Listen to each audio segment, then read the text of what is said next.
Hola, ¿qué tal? Vamos a explicar ahora el problema del crecimiento y desarrollo de las relaciones intermaxilares.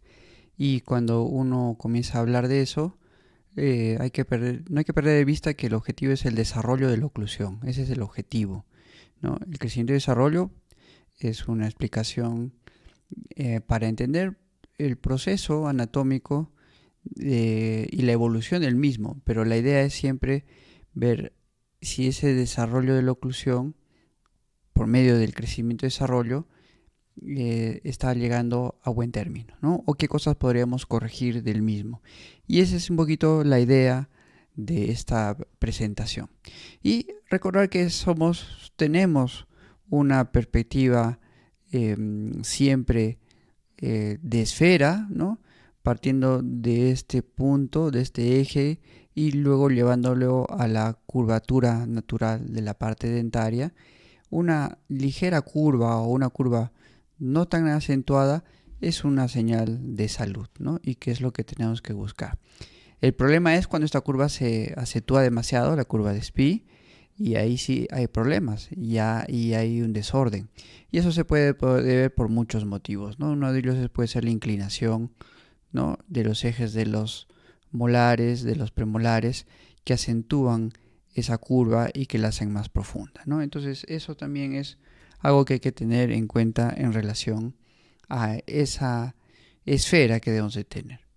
Y aquí el equilibrio está basado en las esferas, también en los aspectos cefalométricos. Estamos viendo en pantalla la cefalometría de Rickets, que es una cefalometría compleja de muchos ángulos planos, pero que sí sigue en esta misma lógica, ¿no? Esa esfera, ¿no? El plano oclusal no tiene que ser plano, ¿no? Tiene que tener una ligera curva y es lo que permite el equilibrio, ¿no? Aplanar la curva de Spee totalmente, hacerlo plano, es tener una similitud con lo que es la oclusión de una persona que tiene una prótesis total, ¿no?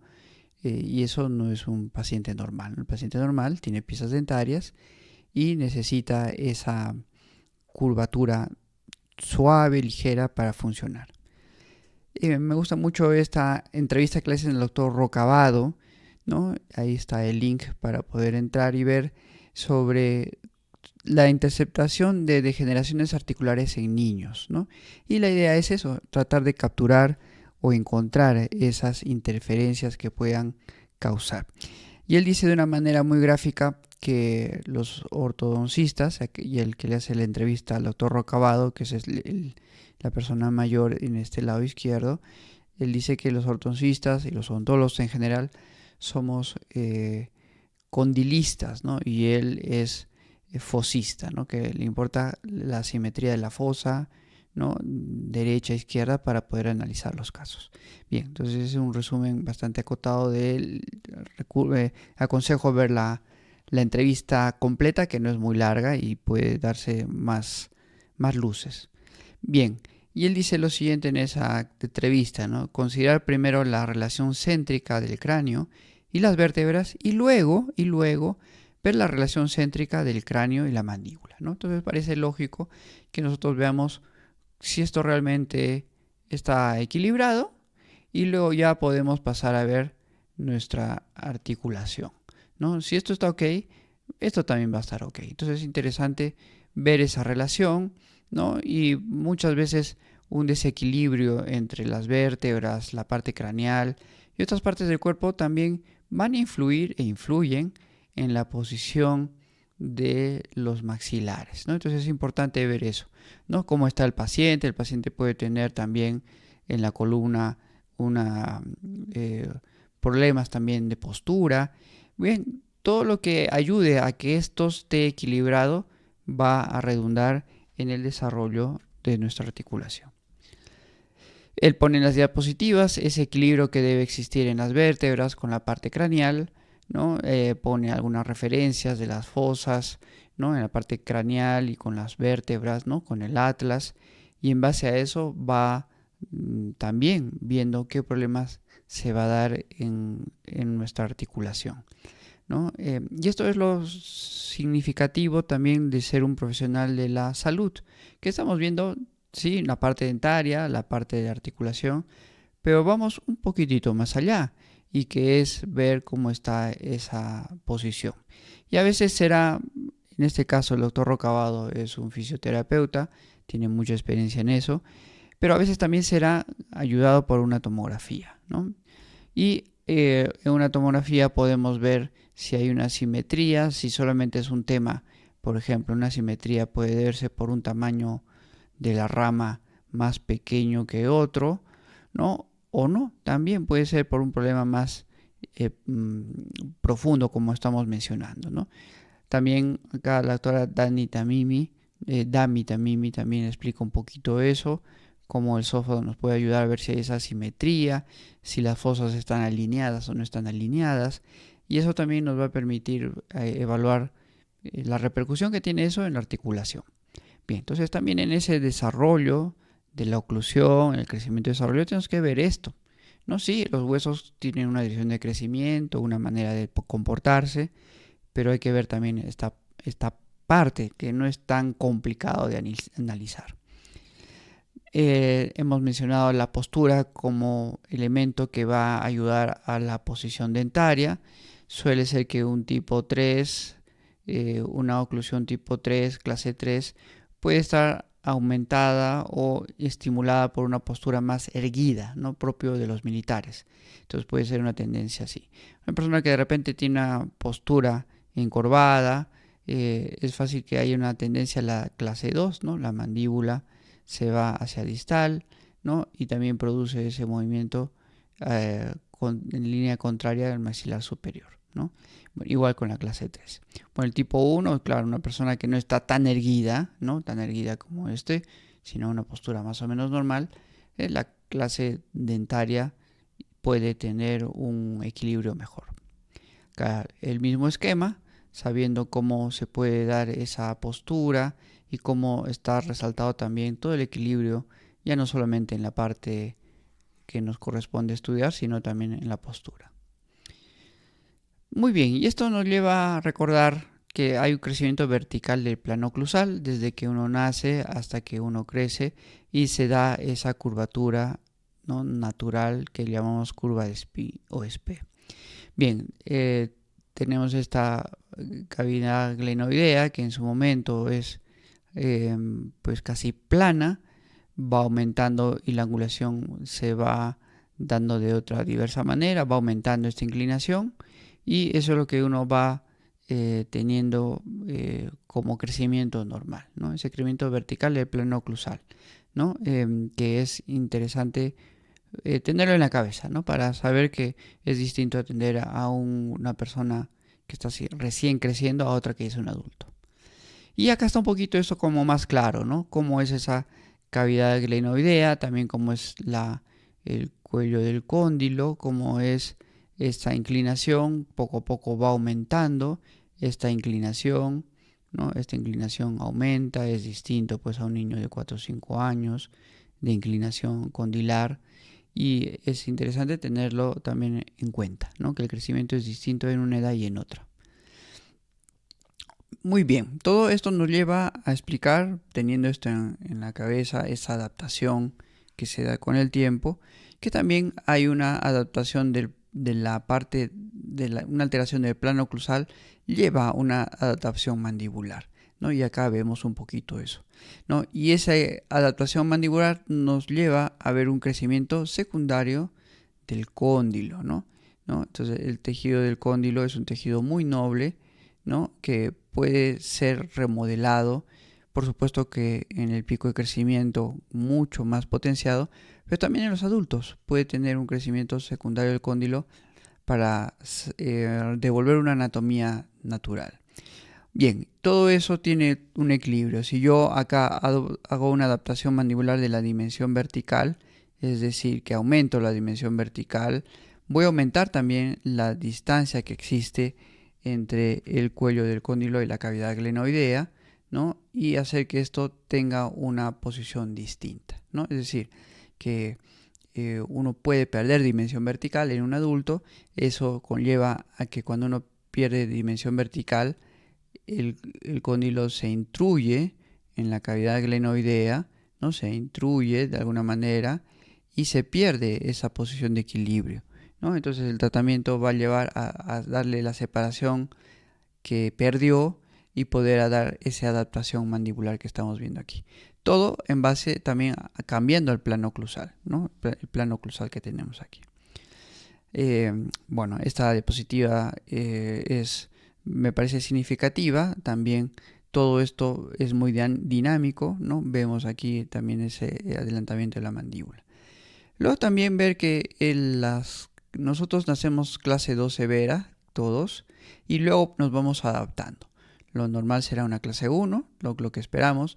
Un 10% en la realidad de Latinoamérica y en América también, Norteamérica, es que un 10% sea clase 10 y el resto, el 45%, termine en una clase 2, ¿no? O sea, es decir, que se mantenga, que no haya una adaptación, no se adapta, digamos, no se adapta, ¿no? Bueno, acá no se adapta a lo que tenía, ¿no? Bueno, eso puede ser por un tamaño mandibular pequeño, un maxilar más grande o por una posición dental. Hay muchos motivos para que la clase 2 se dé, ¿no? Pero esto es más o menos como una referencia de lo que tenemos y lo que tenemos que interceptar, ¿no? Gracias a Dios las clases 3 en nuestra realidad son menores, pero existen y sobre todo es la clase 2 la mayoritaria cantidad de pacientes que se dan en esta casuística, ¿no? Y es lo que tenemos que combatir en estos dos casos. Bjork dice lo siguiente: análisis según Bjork para estudiar el desarrollo. Bjork da estas claves para poder estudiar. Y acá me sirve la mnemotecnia del FMI, Fondo Monetario Internacional, para aprender esto, ¿no? Forma, madurez, intensidad. Entonces vamos a ir viendo cada una de ellas. Forma. No cabe duda que la base craneal tiene una repercusión grande en todos los tejidos maxilares y mandibulares, y que es importante conocer qué forma tiene esa base craneal. Y como hemos visto, y se ve que Yarabak estudia mucho el ángulo de la silla, ¿no? Para poder determinar cómo se da esa base craneal, cómo se comporta, ¿no? Y en base a eso ver la posición relativa, la posición de los maxilares, relativa a la base craneal. Bien, acá está esta estructura, ¿no? La psicondosis esfenooccipital es el tejido que esto ya permanece abierto hasta momentos después del pico de crecimiento y que puede ser modificado hasta cierto punto, obviamente, ¿no? Con los movimientos que hagamos en los maxilares, pero que de alguna manera, a mi modo de ver, pues es como decir, bueno, pues no todo está perdido cuando uno tiene una base craneal poco favorable, ¿no? Tenemos acá pues como un pequeño salvavidas, ¿no? Que es esta psicondrosis, que puede ayudar a minimizar, ¿no? Los problemas que se puedan presentar de las posiciones de los maxilares. Bien, ahí está, ¿no? Entonces esta psicondrosis tiene ese efecto de crecimiento, ¿no? Lejano, por supuesto, de nuestros maxilares, pero que se puede influir de manera indirecta. Bien, ¿dónde está esa psicondrosis? En un hueso seco lo tenemos aquí, ¿no? Acá está la psicondrosis, en este diagrama está aquí, y vemos que es un punto neurálgico de hacer fuerzas, ¿no? O de detener la fuerza que pueda tener esta psicondrosis de crecimiento, o estimularlo, ¿no? Dependiendo de la problemática que uno pueda tener en un maxilar superior. Pero es un tejido que va a ser como una especie de resorte, ¿no? Que tenemos que controlar ese resorte. Si va a estimular a que el maxilar se haga más protruso, pues tengo que retenerlo. Y al revés, ese maxilar es pequeño, tengo que estirar el resorte, la psicondrosis, para que tenga una posición más anterior, ¿no? Obviamente esto es una manera resumida de decir, porque todas las suturas van a estimularse, ¿no? Pero esta psicondrosis tiene un efecto interesante, ¿no? Y nuclear en el tratamiento, ¿no? Nuevamente, de manera indirecta. Trabajamos en maxilares superiores, inferiores, pero tiene una repercusión también en tejidos, entre comillas, ocultos, ¿no? De la parte facial y craneal. Bien, Sato tiene una explicación que también es interesante conocer. El paralel Bomer es importante, ¿no? Bomer como pieza clave en las maloclusiones. Y acá vemos una clase 2. Y él explica lo siguiente, ¿no? Es una especie de juego dominó. El Bomer tiene una fuerza de crecimiento en las clases 2 de esta manera, con esa flecha, y hace que el maxilar superior lo proyecte de esta manera. Esa fuerza que se va del que lleva el maxilar hacia adelante produce, según Sato, que la mandíbula tenga una adaptación posterior, ¿no? Una adaptación posterior, y eso marca esa clase 2, ¿no? Entonces, es decir, podemos tener una mandíbula de tamaño muy adecuado, pero por toda esta circunstancia del Bomer y el maxilar superior puede estar impactada, ¿no? Y está de alguna manera adaptada de una manera posterior, ¿no? Si nosotros hackeamos este sistema y contrarrestamos esta fuerza de crecimiento, podemos ayudar que esa mandíbula tome su posición adecuada y también el maxilar no tenga una posición tan protrusa, ¿no? Entonces es interesante esta perspectiva de Bomer para las clases 2. Y en las clases 3 es diferente. La fuerza, según él, es más vertical. El Bomer empuja el maxilar de una manera más vertical y eso va a producir, según Sato, una adaptación mandibular anterior, ¿no? Entonces acá estamos viendo esta flechita que lleva la mandíbula hacia adelante y este maxilar no desarrolla lo que debería desarrollar en este sentido y se da la clase 3 de esta manera, ¿no? Entonces, nuevamente, si uno hackea, según Sato, el maxilar superior en una clase o en otra, podemos minimizar o disminuir la clase 3 o la clase 2, ¿no? Bueno, es una perspectiva interesante de cómo Sato se explica el crecimiento y cómo lo podemos parar. Bien, nuevamente aquí está lo mismo, ¿no? La base craneal, la forma de la base craneal va también a ayudar, y eso es un poquito acá está, ¿no? El Bomer, ¿no? Del Sato. Esta posición de la base craneal intensifica o ratifica cómo se da esa clase 2, ¿no? Llevando el maxilar en este sentido, ¿no? Y la clase 3, nuevamente acá está el Bomer, de una manera más vertical y produce ese movimiento de la mandíbula hacia adelante, ¿no? Entonces, de alguna manera, es importante conocer la posición, la forma de la base craneal, y luego también enriquece esta perspectiva de Sato, que tiene la lógica de saber que hay esa dinámica de los huesos maxilares y mandibulares para que se dé la clase 2 o la clase 3. Bien, el ángulo de la silla, también interesante conocer, ¿no? Por todo lo que hemos dicho, clase 1, clase 2, clase 3, va a tener una influencia fundamentalmente en la mandíbula, ¿no? También será el maxilar en algunos casos. Determina la clase ósea del ángulo de la silla. Hay que medir y no solo ver, ¿no? Por supuesto, si acá uno solamente se dedicara a ver huesos secos, tendríamos una perspectiva poco clara de cómo son estos mandíbulas, ¿no? Pero felizmente no a los que se dedican a la odontología forense, sí de repente se le puede ser un poquito complicado, ¿no? Pero sabemos que nosotros lo que vemos son pacientes que tienen un contexto distinto, ¿no? Bueno, aquí claramente un paciente dolicofacial, mordida abierta, ¿no? Aparentemente por un maxilar inferior, ¿no? No lo sabemos muy bien, ¿no? También puede ser mixto, ya con una mordida profunda por esta mandíbula más braquifacial, más cuadrada, ¿no? Que produce una alteración en la relación de los incisivos. Ángulo uníaco determina si el paciente es meso, braquidólico, ¿no? Pues sabemos que muy bien ese ángulo es pues, fácil de medir y también va a determinar cómo se posicionan los maxilares y va, por supuesto, también a repercutir en el biotipo del paciente. Crecimiento condilar en dolicocéfalos. Entonces es interesante también ver que los dólicos tienen como que un lugar, ¿no? Que tiene más potencia de crecimiento, y en este caso es hacia arriba y hacia atrás, que va a producir ese tipo de crecimiento, ¿no? Más vertical en ese punto, ¿no? Entonces es importante ver que es en este lugar donde se da eso. Distinto a los braquis o los mesos, que la fuerza es más hacia arriba y hacia adelante, ¿no? En el cóndilo, ¿no? Ahí está ese tipo de fuerza. Entonces la idea es hacer una fuerza contraria para que no sea tan braqui un paciente, ¿no?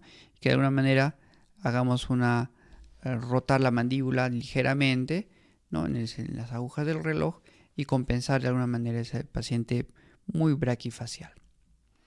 Bien, acá simplemente la proyección, dependiendo del paciente si es braquiidólico, puede cerrarse, puede abrirse la mordida, ¿no? O puede ser también una cosa más dólico, que se abre la mordida, ¿no? Y la idea es también evitar, pues, ¿no? En este caso, una mordida abierta por una forma mandibular poco adecuada, ¿no? Que es lo que hay que tratar de identificar. ¿Dónde está más el problema? ¿En la mandíbula, el maxilar? Pueden ser los dos. Profit decía lo siguiente, ¿no? En el pasado se consideraba la mandíbula como análogo a un hueso largo que había sido modificado por, uno, la eliminación de la epífisis, que dejaba descubiertas las placas epifisiarias, y dos, la modificación del eje óseo para adaptar la forma de una herradura. Por supuesto, si esta analogía fuese correcta, el cartílago de los extremos distales se comportaría como un verdadero cartílago de crecimiento. Los modernos estudios indican que esta analogía, aunque muy atractiva, es incorrecta. No, por supuesto que no es lo mismo, ¿no? El sitio donde los huesos largos tienen su crecimiento es distinto a donde nuestra mandíbula crece, ¿no? Que es en el cuello del cóndilo, en la parte superior. Es diferente, ¿no? Es diferente. Entonces, como muy de acuerdo con lo que dice Profit de esa comparación inadecuada. Entonces, por lo tanto, los maxilares no crecen como globitos, ¿no? Son distintos, tienen diferentes comportamientos. Madurez. Y hay muchas maneras de medir la madurez ósea. Una es la madurez de vértebras cervicales, la morfología del seno maxilar, la presencia de hueso sesamoideo en una radiografía carpal, factores de crecimiento de la insulina y la epífisis del dedo medio. También los caracteres sexuales secundarios pueden ayudar a determinar cómo se da ese crecimiento. Los dos primeros que están resaltados los podemos ver en una radiografía lateral, ¿no? Y por eso es muy práctico tenerlos como indicador de crecimiento o en este caso de madurez. Bien, expliquemos lo de la madurez de las vértebras cervicales. Bien, en esto tenemos que, gracias a las investigaciones de Lamparski, ¿no? Y luego retomadas por McNamara, Franchi y Bacchetti, sabemos que hay un pico de crecimiento que está más o menos entre los estadios 3 y 4, ¿no? El estadio 1 corresponde a un paciente de 8 o 9 años y el estadio 6 un paciente que ya tiene 15, 16 años, más o menos. Y en el medio, 11, 12 años aproximadamente, esto hay que individualizarlo en cada paciente, se da ese pico de crecimiento donde hay una fuerza del crecimiento para poder ayudar a que un maxilar pequeño se impulse o una mandíbula pequeña también sea adelante. En fin, tiene muchas utilidades identificar este estadio 3 del pico de crecimiento, ¿no? Y que tiene una característica, ¿no? Como en este momento los pacientes están en crecimiento activo, se da ese que conocemos como estiramiento. Y en las vértebras se nota, ¿no? Ven acá, todo tiene formas simétricas, pero cuando va creciendo tiene una forma diferente, ¿no? Se va estirando aquí, se va estirando, y la idea es tratar de ver si ese estiramiento está a punto, ¿no? Para poder tratar a un paciente. Y el estadio 3 es donde cumple ese requisito. El 4 también hay todavía ya va terminando el crecimiento, pero ya va disminuyendo. Se suele decir que en esta zona del estadio 4 al inicio se da en las mujeres la menarquia, ¿no? Entonces es una señal secundaria de crecimiento que ya va descendiendo, pero todavía es un momento que se puede tratar. Bien, este artículo de la radiología oral, relación entre la corticación del cóndilo, la circundrosis esfenooccipital y la edad cronológica, ¿no? Esto sobre todo para analizar desde el punto de vista forense, pero me pareció interesante cuando lo encontré para complementar lo que estamos viendo ahora. Bien, entonces, gracias a tomografías podemos ver esta estructura, ¿no? Y su momento, ¿no? Donde se va cerrando, ¿no? Y acá tenemos esto, ¿no? Que el estadio 0 está abierto, todavía la circundrosis esfenooccipital. En el estadio 1 se va cerrando ya, pero todavía está abierto. En el estadio 2 ya se cerró, ¿no? Todavía hay un pequeño margen de separación. Y el estadio 3 ya está totalmente soldado, ¿no? Entonces es interesante ver que eso también va a determinar la edad cronológica de las personas y tiene alguna relación también con el cuello del cóndilo, ¿no? Bien, y acá está, ¿no? La circundosis esfenooccipital, ¿no? En el caso de los hombres, ¿no? El estadio 0 es a los 12 años, el estadio 3 a los 16, ¿no? Y acá entre estos estadios del 0 y el 1 encontramos también la maduración vertebral cervical. En las mujeres de 11 años y 12 se da también ese margen del crecimiento. Ok, entonces también es una referencia interesante para considerarla.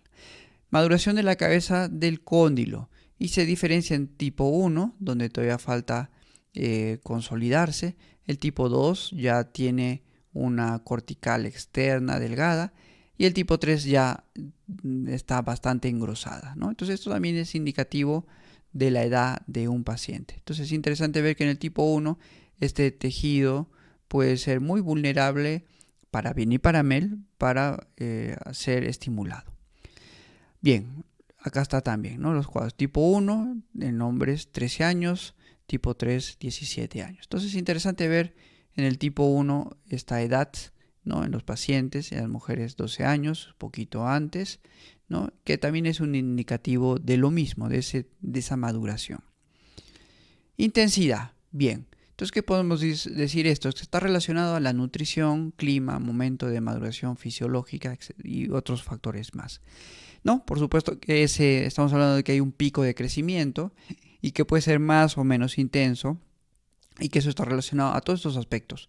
Un paciente anémico puede tener problemas también de sellado, ¿no? De los tejidos porque el organismo no ayuda, ¿no? El clima también, la altura también tiene una influencia, por supuesto, de demora, ¿no? Por menos oxígeno, etc. El clima, la altura donde uno vive también tiene ese interés. Crecimiento y desarrollo mandibular. Sabemos por embriología que la mandíbula tiene dos tejidos diferentes. Esta es una diapositiva del doctor Profit, ¿no? Y que nuevamente este cuello del cóndilo es un tejido muy interesante para trabajar, vulnerable para bien y para mal, que nosotros necesitamos conocer y poder estimular. Puntos por eliminar en un tratamiento de ortodoncia según el doctor Sato. Entonces él lo une en 2 puntos, ¿no? Así lo llaman, ¿no? El punto 1 elimina la etiología de la maloclusión funcional y el punto 2 elimina los factores patogénicos de la maloclusión morfológica, es decir, que el punto 2 es más complejo, ¿no? Obviamente. Punto 1, ¿no? Contactos prematuros, interferencia cuspal, interferencias oclusales, pérdida de soporte oclusal, ¿no? Todo esto hace que una maloclusión funcional se enmarque, se aumente, ¿no? Entonces es importante ver que si tenemos una interferencia oclusal en un paciente que está en crecimiento, un temporario que interrumpe, ¿no? La formación o que el ensanchamiento de los maxilares, hay que hacer algo, ¿no? Obviamente no hay que dejarlo así, ¿no? Tenemos que corregir esas etiologías, en algunos casos son funcionales, pequeñas, para corregir. Bien, el punto 2. Dinámica del crecimiento de los maxilares, es todo lo que hemos visto, cómo el Bomer actúa en los maxilares, en las mandíbulas, todo esto que hemos explicado lo podemos corregir, ¿no? Y luego también la erupción dentaria que desplaza hueso, ¿no? También puede darse una situación de este tipo, ¿no? Que por supuesto, si ese desplazamiento óseo va a producir una asimetría de los maxilares, tenemos que identificarlos y corregir, ¿no? Qué es lo que sucede en esas erupciones, ¿no? Bien, acá un artículo del doctor Lorenzo Franchi que dice lo siguiente, ¿no? Evaluación de los músculos maceteros en relación con el tratamiento con mordeduras, con aparatos removibles en sujetos en crecimiento dolicofacial, ¿no? En un estudio prospectivo controlado. Entonces acá esto es aparatos removibles, ¿no? Aparatos removibles, ¿no? Entonces, ¿qué es lo que hace en este estudio el doctor Lorenzo Franchi? ¿No? Colocan un aparatito para controlar la fuerza muscular, ¿no? Entonces, en este caso, ¿no? Acá tenemos la parte muscular Y si un paciente es dólico, y acá tiene un músculo que hace fuerza, esta mandíbula se va a hacer más dólica.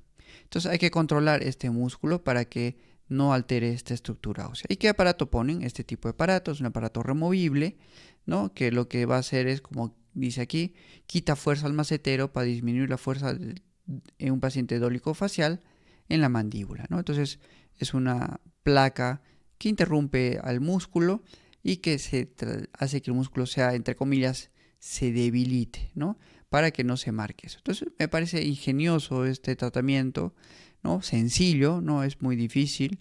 Cuando uno identifica eso, un paciente muy dólico, ¿no? Un paciente muy dólico, que tenemos que evitar que eso acentúe más su aspecto dólico facial, ¿no? Entonces es interesante poder salir al rescate de este tipo de pacientes con un aparatito tan sencillo. Bien, termino con esta diapositiva, ¿no? Este es el rey Carlos V de Alemania, Carlos I de España, ¿no? Este es un retrato antiguo que refleja, ¿no? Ya el mismo retrato, ¿no? Una cara aplanada, ¿no? Es decir, un maxilar superior poco desarrollado y una mandíbula alargada. Decía uno de sus cronistas, Carlos tenía un desmesurado prognatismo que le desplazaba de modo exagerado el maxilar inferior hacia adelante. Le obligaba a mantener la boca semiabierta y le dificultaba la vocalización. Bueno, eso es lo que sucede en estos tipos de pacientes. Otro decía, ¿no? Sobre todo notaban el labio inferior un poco caído, como lo tienen los grandes tiempos a esta parte casi todos los descendientes de la casa de Borgoña, lo cual añadía antes gravedad que imperfección en su rostro, ¿no? Entonces, de alguna manera está relacionando, pues, que hasta le beneficia, dice este señor, ¿no? Bueno, sabemos que eso no le va a beneficiar en nada. Bien, si tuviéramos actualmente una radiografía de Carlos V, sería más o menos así, un paciente, una clase 3 mixta, mandíbula alargada, dólico facial, maxilar superior poco desarrollado, una mordida totalmente invertida y que por supuesto así esto comer es bien complicado, ¿no? Bien complicado, ¿no? Y al hablar y todo, ¿no? Bien, la idea es que de esta clase es tratar de identificar pacientes que puedan tener esta alteración y actuar en consecuencia, orientar a los pacientes, no dejar que un paciente desarrolle este tipo de alteraciones óseas con la idea de que los huesos van a crecer solos, ¿no?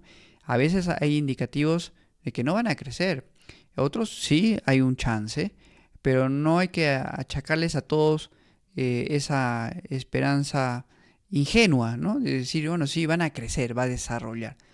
Por supuesto, va a desarrollar, ¿no? Y sabemos que el que desarrolla más es la mandíbula en un paciente en crecimiento, ¿no? El maxilar hasta cierto momento ya no crece, ¿no? Y hay que estimularlo en este caso. Pero bien, va a depender de cada caso lo que podamos tener.